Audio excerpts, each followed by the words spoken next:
क्योंकि परमेश्वर ने जगत से ऐसा प्रेम रखा कि उसने अपना एक लौता पुत्र दे दिया, ताकि जो कोई इस पर विश्वास करे वह नाश ना हो परंतु अनंत जीवन पाए। परमेश्वर ने अपने पुत्र को जगत में इसलिए नहीं भेजा कि जगत पर दंड की आज्ञा दे, परंतु इसलिए कि जगत उसके द्वारा उद्धार पाए। जो उस पर विश्वास करता है उस पर दंड की आज्ञा नहीं होती, परंतु जो उस पर विश्वास नहीं करता वह दोषी ठहर चुका, इसलिए कि उसने परमेश्वर के एकलौते पुत्र के नाम पर विश्वास नहीं किया। और दंड की आज्ञा का कारण यह है कि ज्योति जगत में आई है और मनुष्यों ने अंधकार को ज्योति से अधिक प्रिय जाना, क्योंकि उनके काम बुरे थे। क्योंकि जो कोई बुराई करता है वह ज्योति से बैर रखता है और ज्योति के निकट नहीं आता, ऐसा ना हो कि उसके कामों पर दोष लगाया जाए। परंतु जो सच्चाई पर चलता है वह ज्योति के निकट आता है, ताकि उसके काम प्रकट हो कि वह परमेश्वर की ओर से किए गए हैं। मसीह में मेरे भाई बहनों, आप सबको जय मसीह की। कैसे हैं आप सभी? आशा करता हूँ आप सब ईश्वर की कृपा से कुशल मंगल होंगे, ईश्वर में आगे बढ़ रहे होंगे। आज आपसे एक बात ज़रूर कहना चाहूँगा वीडियो को आगे बढ़ाने से पूर्व। क्या आप लोग नहीं चाहते क्या ईश्वर की महिमा और भी आगे बढ़े, कोई उसे आगे बढ़ाए? क्या ईश्वर ने हमें नहीं सौंपा है कि हम उसके काम को आगे बढ़ाएं और भी करें, बहुत दायित्व से करें? जब आप अच्छी तरह से जानते हैं कि ईश्वर ने हमें ये काम सौंपा है कि हम उसके काम को करें, तो आप जो मसीह का प्रचार कर रहे हैं, जो लोग मसीह का वचन को फैला रहे हैं, आपसे बांट रहे हैं, साझा कर रहे हैं, तो उनका सपोर्ट करने के लिए आप चैनल को सब्सक्राइब क्यों नहीं करते? मेरे लिए ना सही, उस ईश्वर के लिए तो करो, उसकी महिमा को आगे बढ़ाने के लिए तो करो। जब आप लोग सपोर्ट करेंगे किसी को, मैं सिर्फ अपना विषय में नहीं बोल रहा हूँ, मैं हर किसी के बारे में बोल रहा हूँ जो परमेश्वर के काम करते हैं, उनको सपोर्ट कीजिए, उनके चैनल को लाइक, कमेंट और सब्सक्राइब कीजिए, सपोर्ट कीजिए। आप प्रचार नहीं कर सकते, आप वचन बांट नहीं सकते, किसी को सिखा नहीं सकते, तो कम से कम जो सिखा रहे हैं उन लोगों को तो सपोर्ट कीजिए। तो सोच क्या रहे, अभी चैनल को सब्सक्राइब कीजिए। जैसे ये लाल बटन सब्सक्राइब का दिख रहा है आपको, ठीक उसी तरह से इस चैनल को सब्सक्राइब कीजिए और सब्सक्राइब करके हमें सपोर्ट कीजिए। आइए एक वचन और देखते हैं। पहला कुरिन्थी उसका 13 अध्याय हम लोग पद संख्या 1 से लेकर 12-13 तक देखेंगे। यहाँ पर इस प्रकार है, यदि मैं मनुष्य और स्वर्गदूतों की बोलियां बोलूं और प्रेम न रखूं तो मैं ठनठनाता हुआ पीतल और झंझनाती हुई झांझ हूं। और यदि मैं भविष्यवाणी कर सकूं और सब भेदों और सब प्रकार के ज्ञान को समझूं और मुझे यहाँ तक पूरा विश्वास हो कि मैं पहाड़ों को हटा दूं, परंतु प्रेम न रखूं तो मैं कुछ भी नहीं। और यदि मैं संपूर्ण संपत्ति कंगालों को खिला दूं या अपनी देह जलाने के लिए दे दूं और प्रेम न रखूं तो मुझे कुछ भी लाभ नहीं। प्रेम धीरजवंत है और कृपाल है, प्रेम डाह नहीं करता, प्रेम अपनी बड़ाई नहीं करता, वह फूलता नहीं, वह नृत्य नहीं चलता, वह अपनी भलाई नहीं चाहता, झुंझुलाता नहीं, बुरा नहीं मानता, कुकर्म से आनंदित नहीं होता है, सत्य से आनंदित होता है, वह सब बातें सह लेता है, सब बातों की प्रतीति करता है, सब बातों की आशा रखता है, सब बातों में धीरज धरता है। प्रेम कभी टलता नहीं। भविष्यवाणी हो तो समाप्त हो जाएंगी, भाषाएं हो तो जाती रहेंगी, ज्ञान हो तो वो मिट जाएंगी, क्योंकि हमारा ज्ञान अधूरा है और हमारी भविष्यवाणी अधूरी है। परंतु जब सर्वसिद्ध आएगा तो अधूरा मिट जाएगा। जब मैं बालक था तो बालकों की नाई बोलता था, बालकों का सा मन था, बालकों की सी समझ थी। परंतु जब सियाना हो गया, बालकों की बातें छोड़ दी। अब हमें दर्पण में धुंधला सा दिखाई देता है, परंतु उस समय आमने सामने देखेंगे।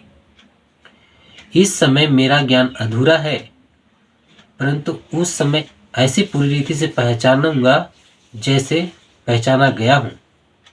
पर अब विश्वास, आशा, प्रेम ये तीनों अस्थायी है, पर इनमें सबसे बड़ा प्रेम है।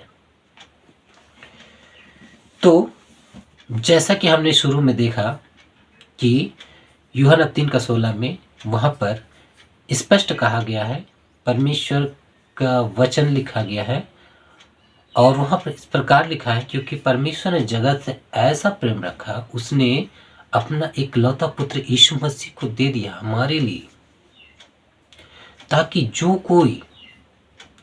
कोई चाहे किसी भी धर्म या जाति का हो, जो कोई भी चाहे किसी भी मजहब से ताल्लुकात रखता हो, जो कोई भी उस पर विश्वास करता है, उस पर दंड की आज्ञा नहीं होती है परमेश्वर की ओर से।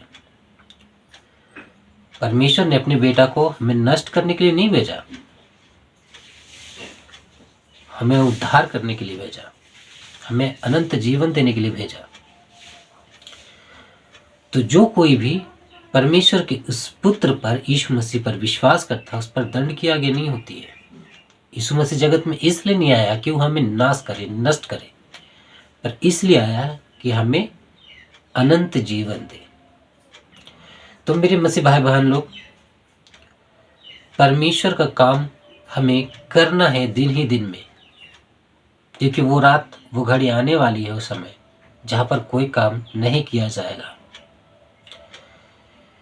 इसलिए दूल्हा के आने से पहले हमें वो सारे काम कर लेना है,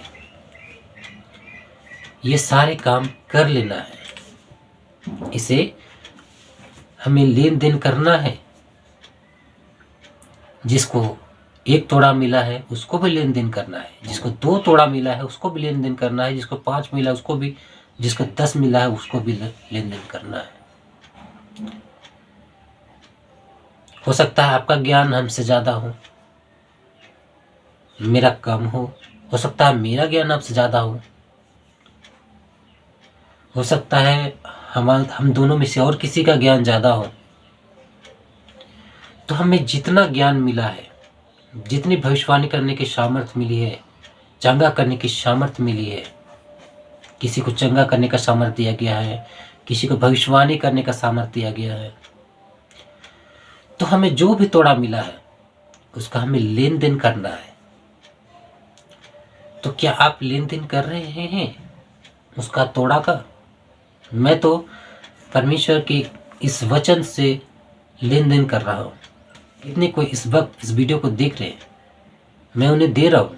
तो क्या आप सपोर्ट करने के लिए इस चैनल को सब्सक्राइब कर सकते हैं?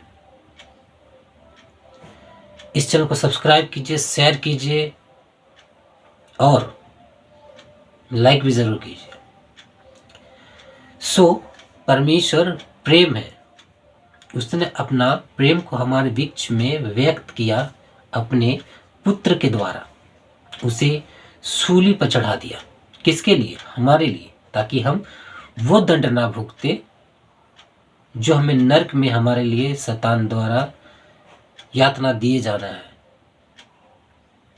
वो दंड हम ना भुगते, उनके पास ना जाए, वहां से बचे और उस ईश्वर के राज्य में जाए, क्योंकि हम उसकी आत्मा है। एक वचन और मैं पढ़ना चाहूंगा, 1 कुरिन्थी और उसका 6 अध्याय पद संख्या 19 में इस प्रकार लिखा है, क्या तुम नहीं जानते कि तुम्हारा देह पवित्र आत्मा का मंदिर है जो तुम में बसा हुआ है और तुम्हें परमेश्वर की ओर से मिला है और तुम अपने नहीं हो। यहाँ पर मेरे प्यारे भाइयों बहनों, ये जो हमारा शरीर है ये पवित्र आत्मा का मंदिर है। किसका मंदिर है? पवित्र आत्मा का। अब ये शरीर जा रहा है कहाँ? नर्क में, नष्ट होने के लिए। तो परमेश्वर यहाँ जो आत्मा डाला है अपना, क्या वो चाहेगा कि वो आत्मा नर्क में जाकर नष्ट हो? कभी नहीं चाहेगा। लेकिन ये शरीर आत्मा को अपवित्र करती है। कुरिन्थी की कलीसिया को यह संदेश दिया गया प्रेरित पौलुस के द्वारा,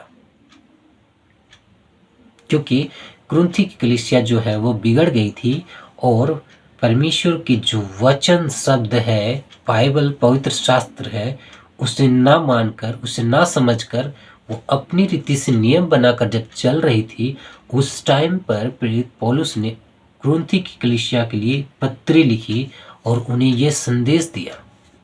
आइए एक वचन को और देखते हैं। गलातियों की पुस्तक उसका 5 अध्याय पद संख्या 19, 20, 21 में यहाँ पर इस प्रकार लिखा है, शरीर के काम तो प्रगट है, अर्थात व्यभिचार, गंदे काम, लुचपन, मूर्ति पूजा, टोना, बैर, झगड़ा, ईर्ष्या, क्रोध, विरोध, फूट, विधर्म, डाह, मतवालापन, लीला क्रीड़ा और इनके जैसे और काम है। इनके विषय में मैं तुमको पहले से कह देता हूँ, जैसे पहले कह भी चुका हूँ कि ऐसे ऐसे काम करने वाले परमेश्वर के राज्य के वारिस ना होंगे। पर आगे और भी कुछ लिखा है। आगे आत्मा का फल के विषय में लिखा है। यह लिखा है 22 और 23 में, पर आत्मा का फल प्रेम, आनंद, मेल, धीरज, कृपा, भलाई, विश्वास, नम्रता और संयम है। ऐसे से कामों के विरोध में कोई भी व्यवस्था नहीं।